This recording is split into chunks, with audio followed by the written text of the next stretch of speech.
Hello everyone, welcome back to my channel. Today I'm going to talk about an important topic of the relationship between soy containing foods and thyroid disorders, especially Hashimoto's disease. Now, this has been a question which has been asked time and again with me whether soy is safe for thyroid or not. And that's what we are going to discuss today.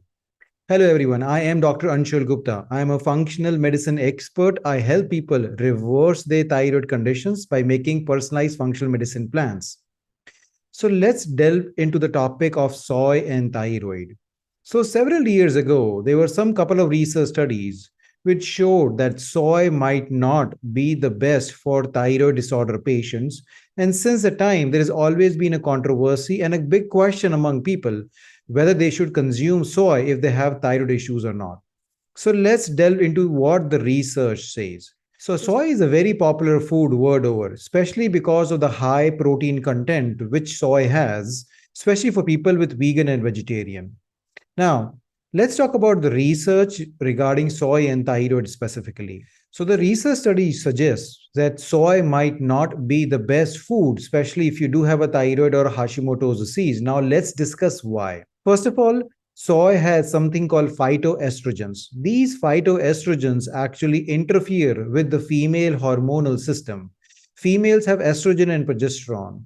And what we have seen is that, higher amount of estrogen has been playing a very important role in causing inflammation in female bodies and also leading to autoimmunity like Hashimoto's disease and thyroid disorders. Now, soy containing the phytoestrogens add to the pool of even higher estrogen which is going on in females' bodies, and that actually interferes with the thyroid functioning and causes inflammation. So that's one reason soy might not be the best choice, especially for thyroid or Hashimoto's patients. The second reason of avoiding soy for Hashimoto's is actually soy also has other compounds called isoflavones. Now, these isoflavones actually in research studies have shown that they can interfere with the absorption of the thyroid medicine. So, if you are taking a thyroid medicine, anything like levothyroxine or Armour thyroid or Thyronorm, all of these medicines absorption might be interfered if you are consuming a high soy containing diet. So that's the second concern that a lot of people have when they're consuming soy, because they might not be getting the adequate dose of the thyroid hormone. The third reason is that it was shown in a very recent research study, which was done in 2015, especially in females who are consuming regular amount of soy in their diet, that their TSH was elevated. What that means is that their body was not able to process the thyroid hormone properly in their body, or their body was not receiving the exact amount of thyroid hormone which it needs, and that led to the increase of the TSH, which was not good for those females because that led to either having symptoms or having a diagnosis of hypothyroidism.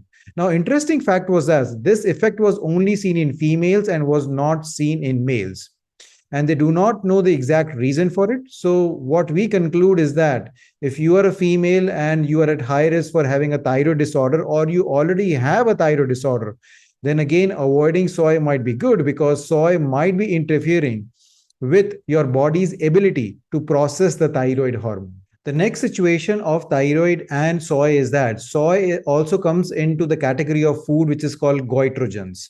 What has been shown is that if you are on a low iodine diet or your body is not getting enough iodine, then soy can interfere with the thyroid hormone production.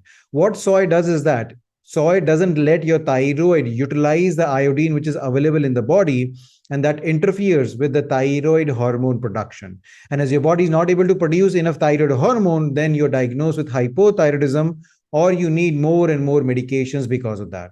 Another thing which was seen was that a lot of people with Hashimoto's disease have food sensitivity towards soy. What that means is that whenever you consume soy, then your body starts very small production of antibodies against the soy containing foods. Now, what happens is that these antibodies, when they go after soy, they actually start destroying your thyroid gland also. And that is the process how you get Hashimoto's disease.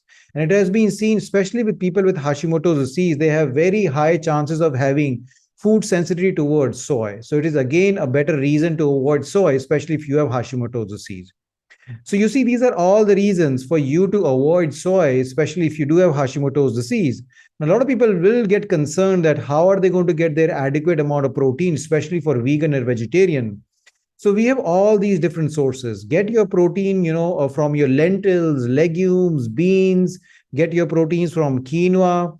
All of those things are great sources of vegan or vegetarian sources. If you do eat animal products, then obviously you can go with chicken, fish, and turkey that can give you adequate protein. So I hope now you understand why soy might not be the best choice for you, especially if you do have Hashimoto's and thyroid condition, and why is it best to avoid it. I hope you like this video. If you do, please like and subscribe to our channel. Thank you so much. Bye bye.